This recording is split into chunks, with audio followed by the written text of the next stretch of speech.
అధ్యక్ష, ఇక ఈ బడ్జెట్ సమావేశాలకు సంబంధించిన ప్రస్తావన వస్తే అధ్యక్ష, ఇది మన 6వ బడ్జెట్ సమావేశాలు అధ్యక్ష.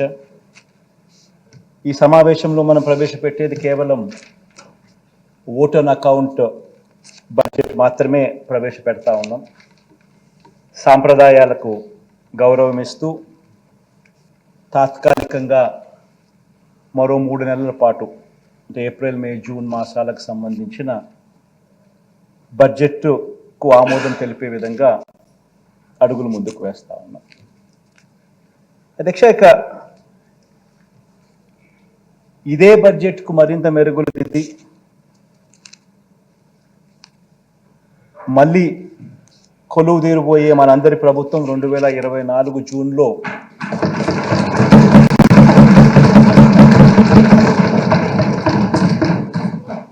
ఇదే సభలో అధ్యక్ష పూర్తి స్థాయి బడ్జెట్ను సమర్పిస్తుంది అని కూడా చెబుతూ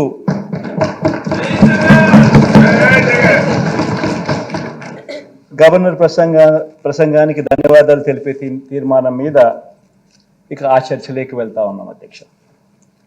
అధ్యక్ష, ఈ చర్చలో అధ్యక్ష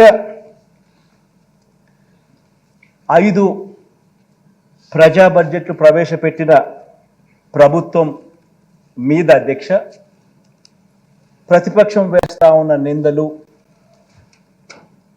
ఆ నిందలకు సంబంధించి వాస్తవాలు ఏమిటి అన్నది ఆ నిందలకు జవాబు చెబుతూ వాటికి సంబంధించిన నిందలవి ఏ రకంగా నిందలు అని చెప్పి తెలియజెప్పే కార్యక్రమంలో భాగంగా ఈ సభ ద్వారా రాష్ట్ర ప్రజలందరికీ కూడా కొన్ని విషయాలు చెప్పదలుచుకున్నాం అధ్యక్ష. అధ్యక్ష, ముందుగా అధ్యక్ష రాష్ట్ర ఆర్థిక వ్యవస్థకు సంబంధించి 5 సంవత్సరాలలో ఈ 5 సంవత్సరాలలో అధ్యక్ష మనం ఎదుర్కొన్న సవాళ్ళను ఒకసారి గమనిస్తే అధ్యక్ష, ఎందుకనంటే అధ్యక్ష మనం అధికారంలోకి వచ్చే టయానికల్లా ఒక జటిలమైన పరిస్థితుల మధ్య అధికారంలోకి వచ్చినాం. అధికారంలోకి వచ్చిన తర్వాత అధ్యక్ష మనం ఎదుర్కొన్న సవాళ్ళు అధ్యక్ష బహుశా ఎప్పుడూ కూడా ఊహించని విధంగా జరిగాయి. రాష్ట్ర ఆదాయాలు తగ్గడం, అనుకోకుండా ఖర్చులు పెరగడం, కోవిడ్ మహమ్మారి అనేది ఎప్పుడూ కూడా దేశంలో కూడా ఎప్పుడు కూడా నాకు తెలిసినంత వరకు, నాకు ఊహకు తెలిసినంత వరకు ఇటువంటి పరిస్థితులు ఏదైనా ఉంటాయన్నది కూడా ఊహించలేదు.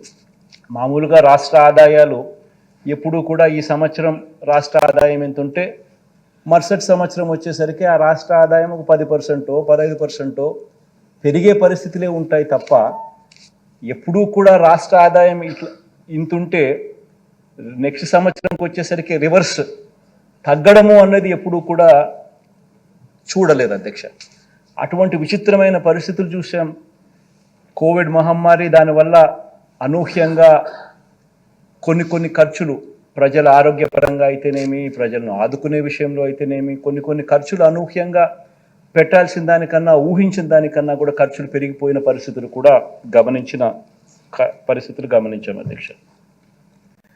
అదేవిధంగా అధ్యక్ష గమనించినట్లయితే అధ్యక్ష ఈ 5 సంవత్సరాలలో ఇంకా అనూహ్యమైన పరిస్థితులు ఏం చూసామని అంటే అధ్యక్ష కేంద్ర ప్రభుత్వం రాష్ట్రానికి ఇచ్చే పన్నుల వాటా అంటే డెవల్యూషన్స్ అంటాం. అంటే రాష్ట్రానికి హక్కుగా కేంద్రం వాళ్ళు కలెక్ట్ చేసిన ట్యాక్సుల గుండా రాష్ట్రానికి రావాల్సిన వాటా, ఈ రాష్ట్రానికి సంబంధించి ఈ కేంద్ర ప్రభుత్వం రాష్ట్రానికి ఇచ్చే ఈ పన్నుల వాటా అంటే ఈ డెవల్యూషన్స్ కూడా అధ్యక్ష మన 5 సంవత్సరాలు ఈ 5 సంవత్సరాల పీరియడ్ కనుక గమనించినట్టయితే అధ్యక్ష ఆ డెవల్యూషన్స్ కూడా తగ్గాయి. అంటే దానికి ముందు 5 సంవత్సరాలు చంద్రబాబు నాయుడు గారి పాలనలో ఉన్న 5 సంవత్సరాలతో ఈ 5 సంవత్సరాల పరిస్థితి ఏమిటి అని గమనిస్తే కేంద్రం నుంచి రావాల్సిన డెవల్యూషన్స్ కూడా మన రాష్ట్రానికే కాదు అన్ని రాష్ట్రాలకు కూడా రాష్ట్రానికి వచ్చి డెవల్యూషన్స్ కూడా తగ్గిన పరిస్థితుల్లో ఈ రాష్ట్రం ప్రయాణం చేసిందని కూడా మనం చూసిన పరిస్థితులు అధ్యక్ష.